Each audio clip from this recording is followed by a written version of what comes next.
being from distant past, one with an insane nature, into evil incarnate. With his staff, he is able to fuse with anyone that he so pleases, fusing their flesh and armor onto his very own body, absorbing everyone's abilities, until they become utterly defenseless, since all their special abilities, attacks, and durability of their armor are now one with this dark being. I am talking, of course, my own rendition of Gen 2 Vezon.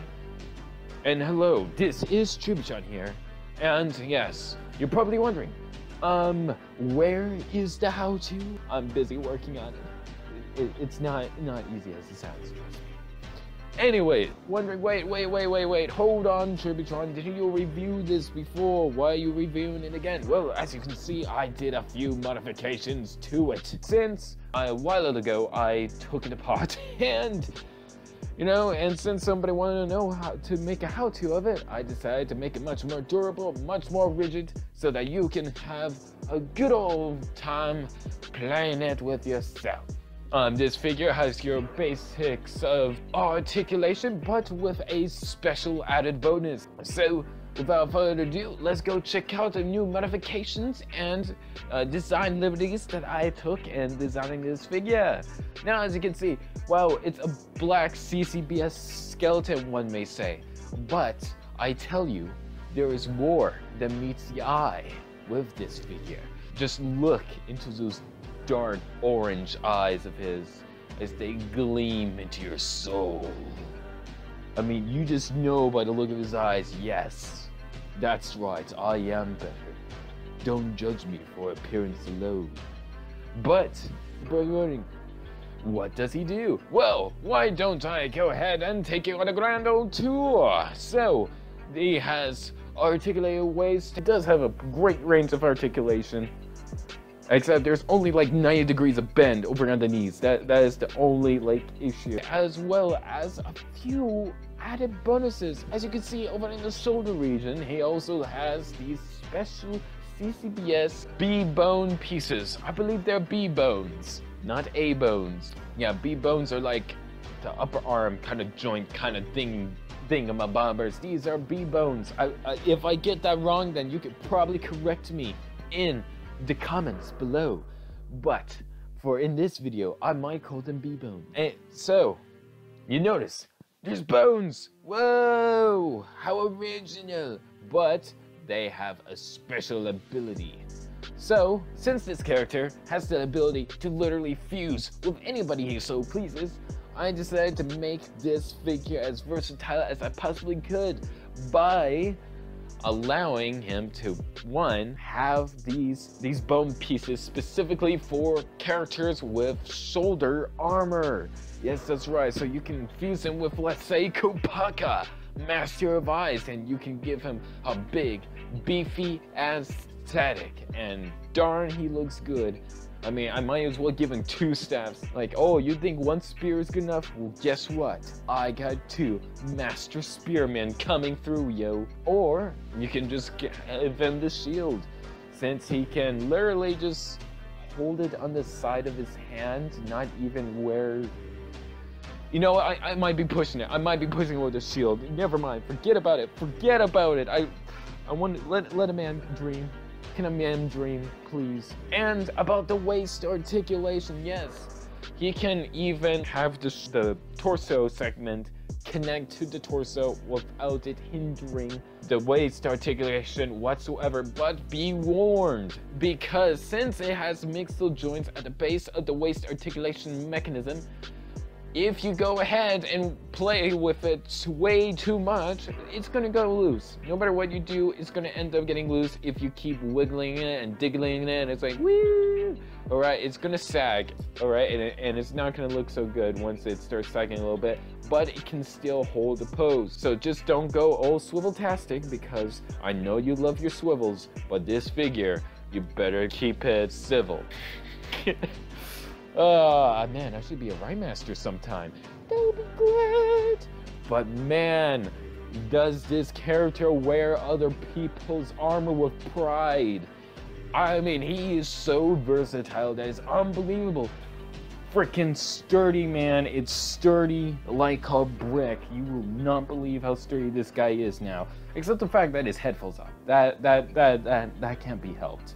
And the best part is that he can put the freaking Kanohi mask on the spear as if he's like absorbing its power into the spear itself, through and from the spear into him, basically absorbing any Kanohi power he so pleases.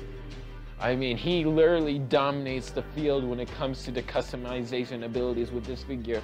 But of course, since he's all CCBS bones, you could probably just slap some CCBS bones on him so that he can feel more complete. I'm not gonna lie, you know, despite the fact that I tried my best to make it have interchangeable like armor abilities, he still comes out a little flat because he just got a little bit of just your regular black and silver. But I believe that I balanced it out very well as giving the legs some bulk. I really tried to make those legs have some bulk for the best way I could, since having this lanky CCBS bones there, that would just look lazy. And I think that having that filament in there really makes it pop, as well as the Borg eyes on the sides of the torso. Though it doesn't do so much, at least it gives some silver detailing of the figure and the spine going along with it that you can see in the back if you just go ahead and flip up that good old cape right there. You know, it has plenty of detailing, and I think that with the little detail you are able to put in it, it goes a long way with the overall figure. Now, of course, you can probably integrate system into some of the joints and some of the limbs as well. I'm trying to give it some extra flair, but keep in mind though, is that you had to keep in mind the tolerances when you're adding extra features on this figure, because you're going to need to have as much clearance as possible when it comes to adding other people's literal skin and armor onto this guy. I mean, he sure does an excellent job, and I mean, he does a phenomenal job conveying like how much of a threat this guy is. And since black is a neutral color on this character, he wears every single piece of skin like with pride, man. He literally is like, oh, what's this? You got the power stone, hey? Not anymore. Just freaking rips off like Pohatu's skin and just wears it onto himself. It's like, yeah, that's right. Who's the boss now? But I think that will be it for this video. If you liked it, be sure to subscribe, leave a like, and of course, leave a comment. Please, be sure to leave a like if you actually enjoyed this video. That's how I know which videos you guys enjoy and which videos you do not enjoy. So by all means, go right ahead.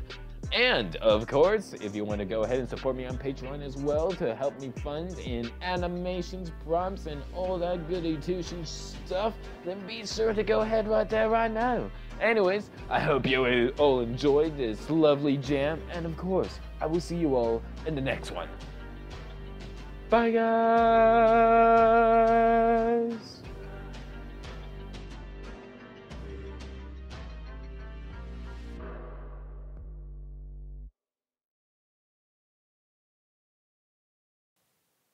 Oh, and about that how-to, I am trying my best to list down all the freaking things and all the parts you need so that you can just go to LDD and...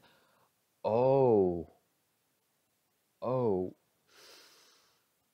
Lego community, I don't feel so good. Oops. That may have been too soon. Here, let me fix that. Oh, he slipped.